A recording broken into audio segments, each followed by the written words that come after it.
2414010032 dari kelas PAIA BP 24. Nah, di sini saya akan menjelaskan 2/3 dari materi saya, yang mana judul dari materi kami itu adalah landasan dan prinsip-prinsip kurikulum.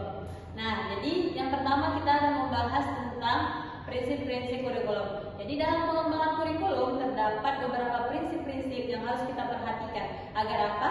Agar kurikulum itu dapat berjalan secara efektif dan mampu mencapai tujuan pendidikan. Nah, prinsip-prinsip inilah yang akan menjadi dasar dalam merancang isi, metode, serta evaluasi pembelajaran sehingga proses pendidikan itu dapat berlangsung secara terarah dan juga sistematis.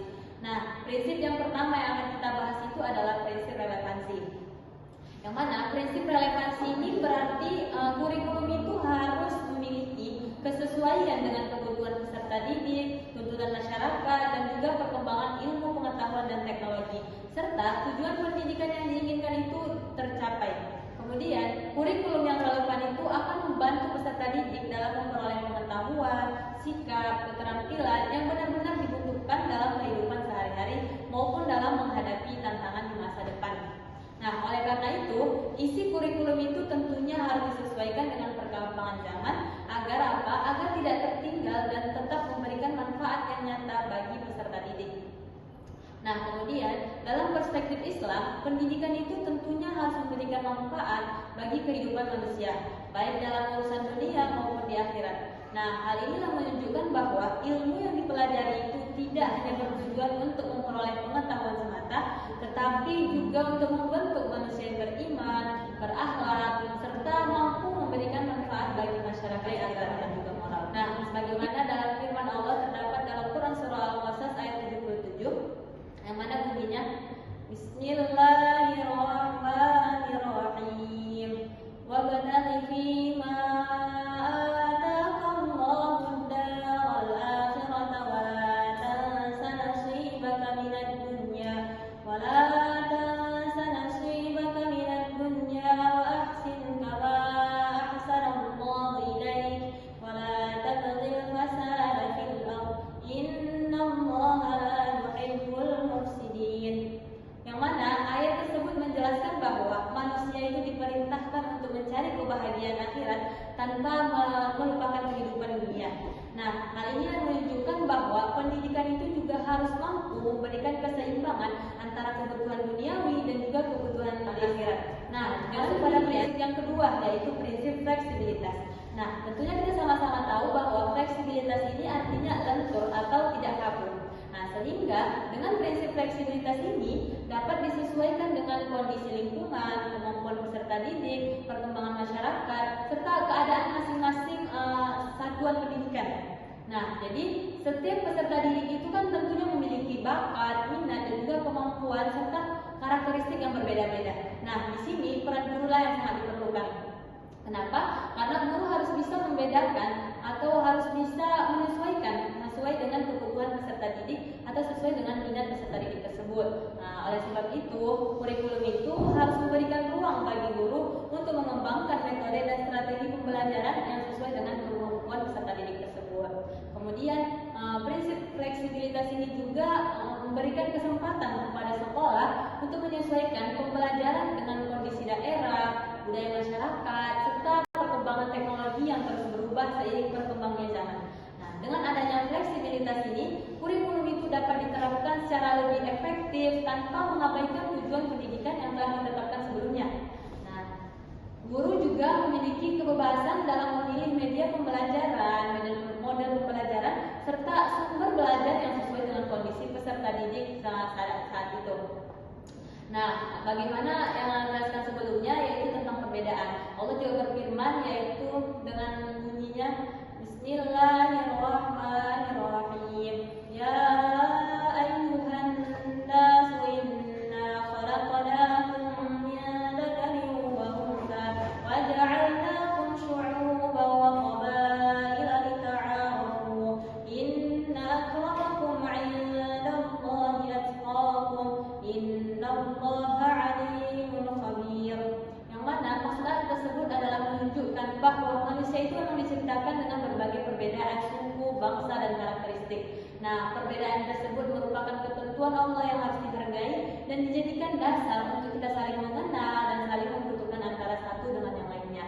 Nah, dengan adanya prinsip fleksibilitas ini, pembelajaran itu tentunya akan menjadi lebih bermakna. Karena apa? Karena dapat menyesuaikan dengan kemampuan potensi peserta didik. Selain itu, prinsip fleksibilitas ini juga memungkinkan kurikulum itu untuk tetap relevan terhadap perkembangan zaman, sehingga pendidikan itu mampu menghasilkan sumber daya manusia yang berkualitas dan mampu beradaptasi dengan perubahan-perubahan yang terjadi sesuai dengan perkembangan zaman.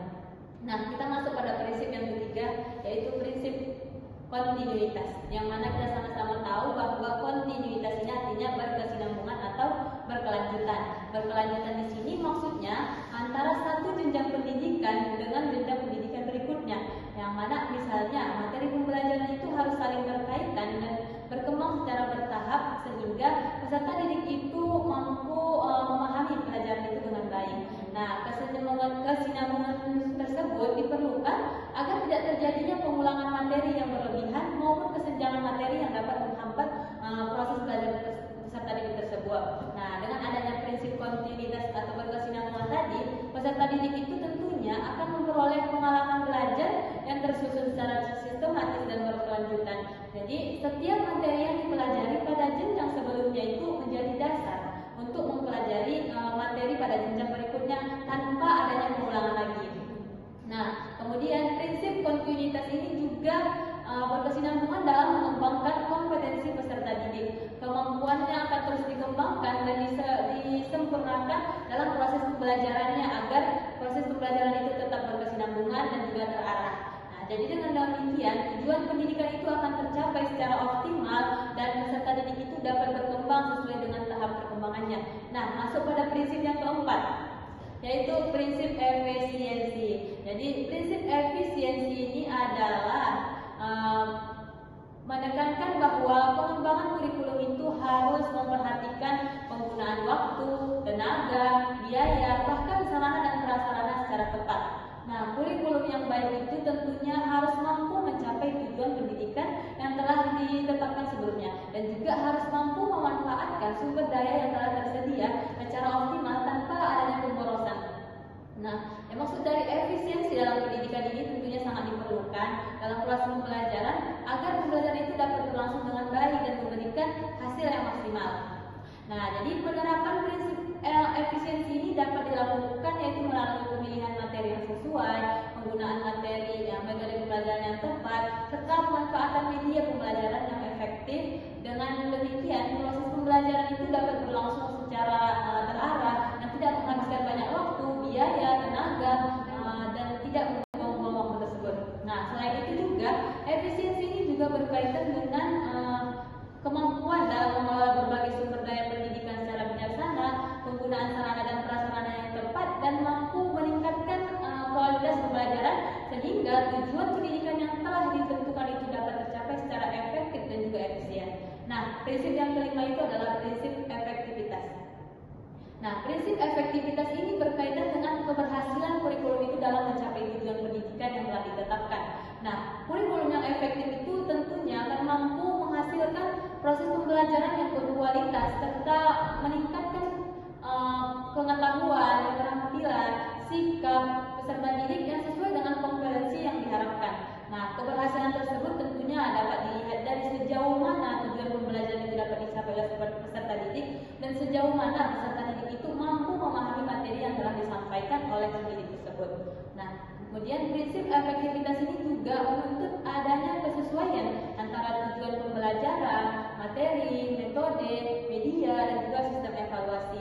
Jadi seluruh komponen ini harus saling berkaitan atau harus saling mendukung agar proses pembelajaran itu dapat berlangsung secara optimal.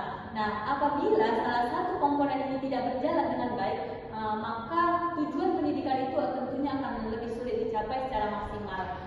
Jadi dengan adanya efektivitas dalam pengembangan kurikulum ini, maka proses pendidikan itu akan memberikan hasil yang lebih serta mampu menghasilkan peserta didik yang memiliki pengetahuan, keteladanan, dan kesesuaian dengan kebutuhan masyarakat sesuai dengan perkembangan zaman.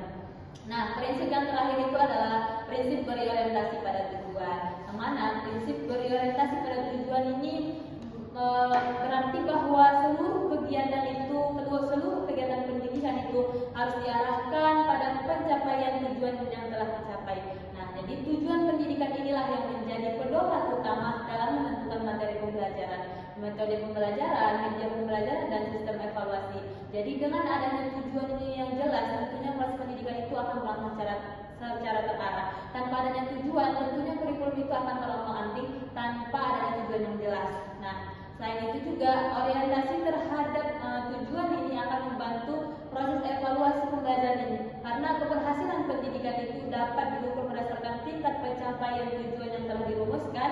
Dan dengan demikian, kurikulum yang berorientasi pada tujuan ini akan menghasilkan proses pendidikan yang terencana, sistematis, dan mampu menghasilkan peserta didik yang berkualitas, berakhlak mulia, serta mampu membanggakan bangsa Indonesia. Mungkin itu saja materi dari saya. Sekian, wassalamualaikum warahmatullahi wabarakatuh.